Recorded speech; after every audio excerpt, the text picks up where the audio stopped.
অষ্টম শ্রেণীর শিক্ষার্থীরা তোমরা ভালোই আছো। গত টিউটোরিয়ালে প্যাটার্ন পর্ব 1 নিয়ে আলোচনা করেছিলাম। আজ প্যাটার্নের আরও কিছু সূত্র ও নিয়ম সম্পর্কে আলোচনা করব। আমি বিধানচন্দ্র দাস। চলো আমরা একটা তালিকা দেখে নিই। তালিকাটি হলো 0, 1, 1, 2, 3, 5, 8, 13, 21, 34, 55। তাহলে তালিকাটির মধ্যে একটা বিশেষ নিয়ম সাজানো রয়েছে, অর্থাৎ আমরা দেখতেছি সংখ্যাগুলো একটি বিশেষ নিয়মে সাজানো রয়েছে। অর্থাৎ সংখ্যাগুলোতে কোনো প্যাটার্ন দেখতে পাও কি? সংখ্যাগুলো লক্ষ্য করলে দেখা যায় যে পরপর দুইটি সংখ্যার যোগফল পরবর্তী সংখ্যার সমান। অর্থাৎ সংখ্যার দিকে আমরা দেখি 0 এবং 1 যোগ করলে 1 হয়, 1 1 যোগ করলে 2 হয়। অর্থাৎ কি দাঁড়ায়? পরপর দুটি সংখ্যার যোগফল পরবর্তী সংখ্যার সমান। অর্থাৎ এই সিরিজটা শুরু হয় 0 থেকে এবং সিরিজের পরবর্তী সংখ্যাগুলো প্রতিটি তার পূর্ববর্তী দুটি সংখ্যার যোগফল। এই সংখ্যাগুলোকে বলা হয় ফিবোনাক্কি সংখ্যা। এই সংখ্যাগুলোকে বলা হয় ফিবোনাক্কি সংখ্যা। ফিবোনাক্কি এই রাশিমালা আবিষ্কার করেন ত্রয়োদশ শতাব্দীর বিখ্যাত গণিতবিদ লিওনার্দো দা পিসা। আর এই লিওনার্দো দা পিসার ডাকনাম ছিল ফিবোনাক্কি। ডাকনাম ছিল কি? ফিবোনাক্কি। আর এই গণিতবিদের ডাকনাম অনুসারে এই সংখ্যাগুলোর নামকরণ করা হয়েছে ফিবোনাক্কি সংখ্যা। তাহলে চলো আমরা দেখে নেই ফিবোনাক্কি সংখ্যা কাকে বলে। ফিবোনাক্কি সংখ্যা হলো পরপর দুটি সংখ্যার যোগফল পরবর্তী সংখ্যা হলে সংখ্যাগুলোকে ফিবোনাক্কি সংখ্যা বলে।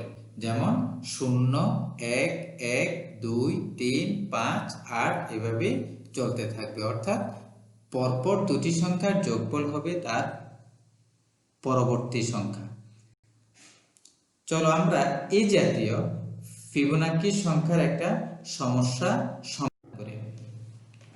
যে সমস্যাটি হলো 1, 5, 6, 11, 17, 28 এই তালিকার পরবর্তী সংখ্যাটা কত তা আমরা নির্ণয় করব। তাহলে দেওয়া আছে তালিকাটির পরপর দুটি সংখ্যার যোগফল, অর্থাৎ পাশাপাশি দুটি সংখ্যার যোগফলগুলো হলো 6, 11, 17, 28, 45। তাহলে আমরা কি দেখতে পাচ্ছি দেখো তো? আমরা দেখতে পাচ্ছি সংখ্যাগুলো একটি প্যাটার্নে লেখা রয়েছে, অর্থাৎ পরপর দুটি সংখ্যার যোগফল পরবর্তী সংখ্যার সমান। পরপর দুটি সংখ্যার যোগফল পরবর্তী সংখ্যার সমান। তাহলে আমাদের সমস্যাটি ছিল তালিকার পরবর্তী সংখ্যাটি নির্ণয় করতে। তাহলে তালিকার শেষ দুটি সংখ্যা হলো 17 এবং 28। তাহলে 17 এবং 28 যোগ করলে হয় 45। তাহলে তালিকার পরবর্তী সংখ্যাটি হবে 45। চলো আমরা আরো একটি সূত্র দেখে নিই। স্বাভাবিক ক্রমিক সংখ্যার যোগফল নির্ণয়ের সূত্র প্রতিষ্ঠা করো। অর্থাৎ স্বাভাবিক ক্রমিক সংখ্যার যোগফল নির্ণয়ের জন্য আমরা সূত্র বের করব। আমরা ধরে নিলাম 1 থেকে 10 পর্যন্ত ক্রমিক স্বাভাবিক সংখ্যাগুলোর যোগফল হলো ক। অর্থাৎ ক সমান 1 যোগ 2 যোগ 3 যোগ 4 এভাবে 10 পর্যন্ত লিখলাম। আচ্ছা, এই যোগফলগুলোকে অর্থাৎ এই যোগফলের ধারাটাকে যদি আমরা বিপরীত ক্রমে লিখি তাহলে কি হয়? 10 যোগ 9 যোগ 8 যোগ 7 যোগ 6 যোগ 5 যোগ 4 যোগ 3 যোগ 2 যোগ 1। আচ্ছা, এই যে দুইটা ধারা আমরা পরপর লিখলাম, এগুলোকে যদি আমরা যোগ করে তাহলে কি দাঁড়ায়? 2 ক সমান প্রথম পদ যোগ করলে হয় 1 যোগ 10, দ্বিতীয় পদগুলো যোগ করলে হয় 2 যোগ 9। এভাবে পর্যায়ক্রমে আমরা শেষ দুইটা পদ পাই 9 যোগ 2 এবং 10 যোগ 1। দেখো তো প্রতিটা পদের যোগফল অর্থাৎ 1 যোগ 10 সমান 11, 2 যোগ 9 সমান 11, 9 যোগ 2 সমান 11। তাহলে এইভাবে কয়টি পদ রয়েছে? 10টি পদ। তাহলে আমরা যদি এই যোগফলটাকে এভাবে লিখি 2 ক সমান 1 যোগ 10, তার মানে 1 যোগ 10 কয়বার রয়েছে? 10 বার। তাহলে পূরণ 10 লিখে দিলাম। তাহলে এখন এই বাম পাশে দুইটাকে যদি আমরা ভাগ আকারে লিখি তাহলে কি হয়?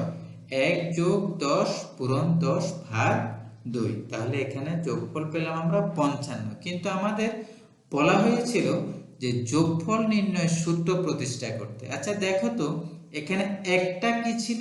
একটা ছিল প্রথম সংখ্যা, 10টা ছিল শেষ সংখ্যা, এবং এখানে কয়টা সংখ্যা ছিল? 10টা সংখ্যা। তাহলে এটাকে যদি আমরা সূত্রের সাথে ক ছিল যোগফল, তাহলে আমরা কি লিখতে পারি? যোগফল সমান প্রথম সংখ্যা যোগ শেষ সংখ্যা পূরণ পদ সংখ্যা ভাগ 2। অর্থাৎ আমরা যোগফলের সূত্রটা পেলাম প্রথম সংখ্যা যোগ শেষ সংখ্যা পূরণ পদ সংখ্যা ভাগ 2। চলো আমরা এই জাতীয় একটা যে সমস্যার সমাধান করি।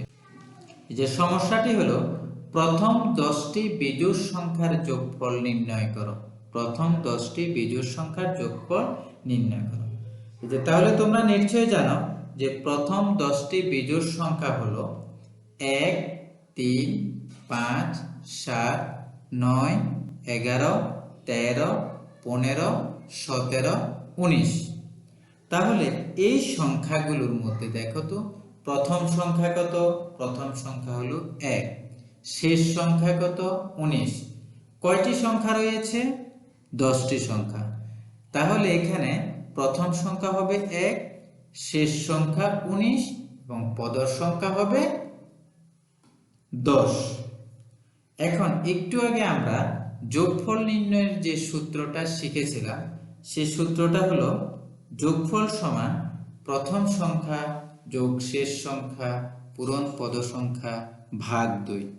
তাহলে এই তাহলে মানগুলো এবার আমরা বসিয়ে দেই।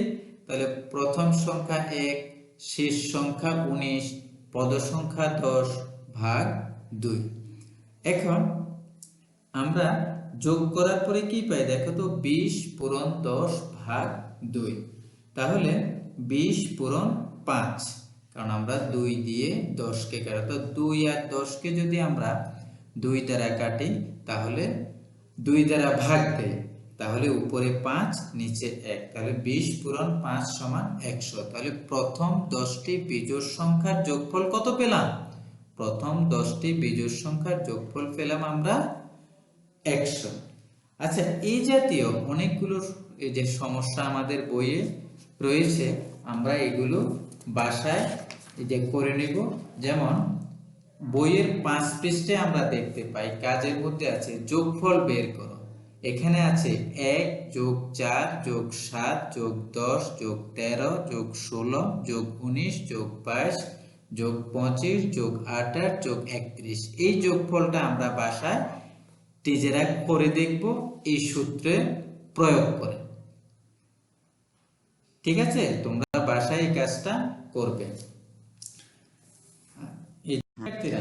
তোমরা ভালো থাকবে, তোমরা ভালোভাবে পড়াশোনা করবে, বাবা মার কথা শুনবে, সবাই সৃষ্টিকর্তার নিকট প্রার্থনা করবে যাতে এই সংকট কাটিয়ে আমরা শ্রেণীকক্ষে ফিরতে পারি এবং আমরা আগের মতোই প্রাণবন্ত হয়ে ক্লাসে অংশগ্রহণ করতে পারি, আমাদের স্যারদের কথা শুনতে পারি এবং স্যারদের কথা মেনে চলতে পারি। আর এদের সবাইকে ধন্যবাদ জানিয়ে আজ এখানেই শেষ করছি। সবাই ভালো থাকবে, সুস্থ থাকবে, ভালোভাবে পড়াশোনা করবে।